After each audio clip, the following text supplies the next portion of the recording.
Généton, pour moi, c'est une aventure sans précédent, aussi bien en France d'ailleurs qu'à l'étranger. Et je pense que tout ceci, on le doit à deux personnes. On le doit bien sûr à Bernard Barato, mais on le doit aussi à Daniel Cohen. Et je me souviens à cette époque, dans les années 88-89, le constat était simple. Il n'y avait pratiquement rien dans le domaine de la génomique. Il y avait une vague carte génétique, il n'y avait pas de carte physique, il y avait quelques petites séquences, et puis c'était tout.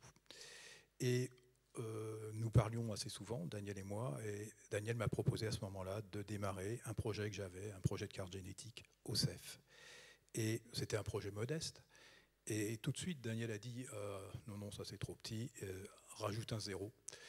Et je pense qu'il avait évidemment raison. Mais je lui ai dit, mais Bernard, Daniel, on n'a pas les moyens. T'en fais pas, on va les trouver. Et en fait, Daniel, qui a plutôt le physique de Sancho Panza, est en réalité un Don Quichotte qui sait voir en grand. Et le projet que j'avais, et le projet que nous avions proposé à ce moment-là à Bernard Barato, à l'AFM, était un projet qui initialement devait durer 1 an. Et évidemment, ceci nous était totalement irréaliste. Et il en a duré 5, mais là aussi, Daniel m'avait dit oui, t'en fais pas, c'est pas très grave, ça durera le temps que ça durera. Et je crois que ça, c'est. On m'a souvent demandé quelles sont les raisons pour lesquelles tout ça, ça a marché. Je crois que la première raison, c'est la souplesse. Et je dis pas ça à cause de mon lumbago, mais je crois que c'est précisément ça. Et un des exemples de souplesse que j'ai souvent à l'esprit, c'est un jour, j'étais avec un collègue étranger, Peter Goodfellow, qui lui aussi avait un projet de cartographie et qui voulait travailler avec nous sur ce projet de cartographie. On descend l'escalier de Généton et je tombe sur Gérard Perrano. Gérard Perrano aussi est quelqu'un... Gérard est aussi quelqu'un qui, à mon avis, a eu un rôle extrêmement important dans toute cette aventure.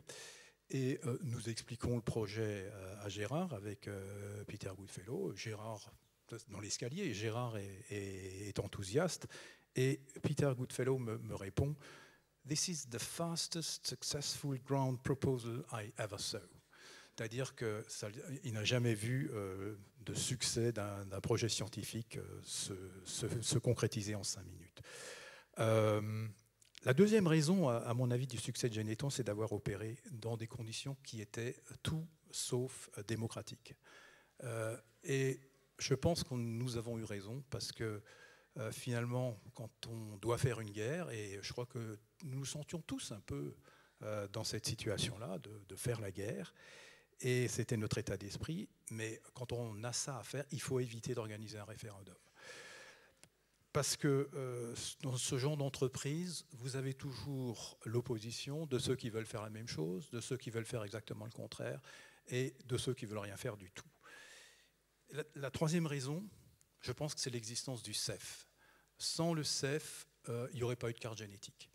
Et Daniel le sait très bien, et ça a été là aussi quelque chose d'extrêmement important de pouvoir travailler avec les gens du CEF, de pouvoir travailler avec le regretté Howard Kahn, de pouvoir travailler avec Marc Latrobe. Ça a été des moments très importants.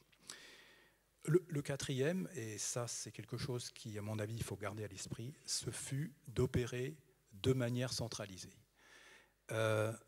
C'est une spécialité française, mais pas seulement, c'est aussi une spécialité anglaise. Et aujourd'hui, on voit, par exemple, les Anglais qui eux aussi ont démarré un gros programme, enfin qui démarrent un gros programme de médecine personnalisée, de médecine de précision, et ils le font de façon centralisée. Et mon inquiétude, c'est qu'en France, nous ne faisons pas ça. En France, chacun veut sa chapelle, et je crois, nous sommes gaulois sans doute, et je crois que c'est une erreur, et je pense que la façon britannique de procéder sera beaucoup plus efficace. Et je le dis sans critiquer plus que ça, mais je suis inquiet au sujet du coût que finalement aura ce projet français.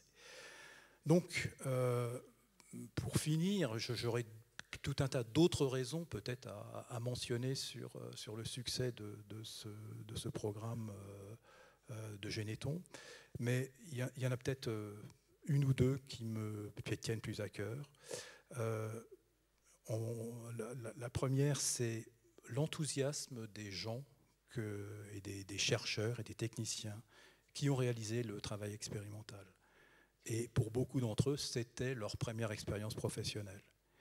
Et puis aussi, bien sûr, pour finir, je crois que la confiance que nous ont faite et l'AFM et les gens qui administraient le projet a été pour nous absolument crucial. Et je terminerai là-dessus en espérant que j'ai gagné une minute.